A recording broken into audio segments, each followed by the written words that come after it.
I developed the foot facial because we spend so much money and time on our face. I decided it was time to pamper the foot.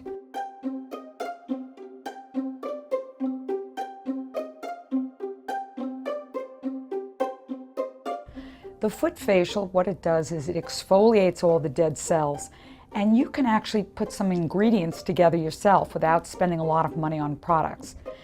There's kosher salt that you mix up, Epsom salts, and brown sugar, lemon juice. You can even put a little vanilla in it as well. Put a little olive oil in it, mix it around, and you can use it on the foot 2 or 3 times a week and put the greatest amount of pressure, starting with the tips of your toe toward the heel. So you're reducing some of the swelling and you're actually cutting down on the muscle spasms, the pain, the soreness that you have on your feet.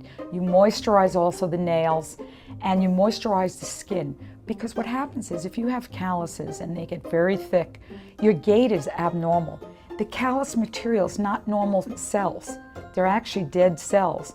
And so you can develop swelling around and biomechanical problems that will affect your knee, the hip, the back, even your shoulders. So you definitely want to cut down on all that hard callus skin, and that's what the foot facial does.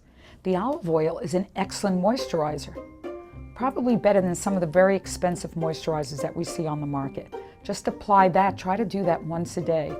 And the lemon juice further serves as an exfoliant.